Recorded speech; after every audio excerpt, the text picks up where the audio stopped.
আমরা প্রায় 2 বছর আগে এই বিশ্ববিদ্যালয়ে প্রায় 60টির মতো গাছ লাগিয়েছিলাম, মেহেদি গাছ। সেই মেহেদি গাছের পাতা দিয়ে আজকে আমরা এই আয়োজনটি করছি। আমরা এখানে মূলত করছি মেহেদি উৎসব, যেখানে আমরা মেহেদি পাতা, কলকা, আলতা এইসব জিনিসপত্র রাখছি।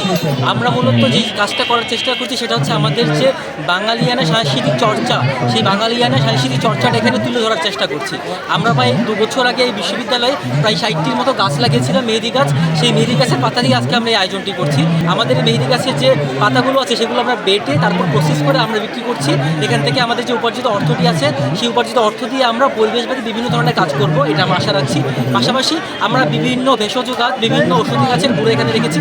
আমরা আসলে আমাদের আয়োজনের মাধ্যমে বোঝাতে চাচ্ছি যে গাছ কতটুকু জরুরি আমাদের জন্য, আমাদের সুরক্ষার জন্য গাছ কতটুকু জরুরি, এই পুরো ব্যাপারটা আমরা এখানে বোঝাতে চাচ্ছি। পাশাপাশি আমরা বাঙালিরা গান রাখছি, পট পাঠ রাখছি। এগুলো আমরা রাখছি হচ্ছে আমাদের সাংস্কৃতিক যে ঐতিহ্য সেটা ধারণ করতে।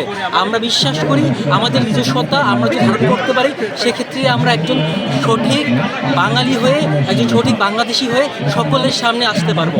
আমাদের সেই ধারণাটাই আমরা শুধু প্রতিফলিত করছি আমাদের আয়োজনের মাধ্যমে।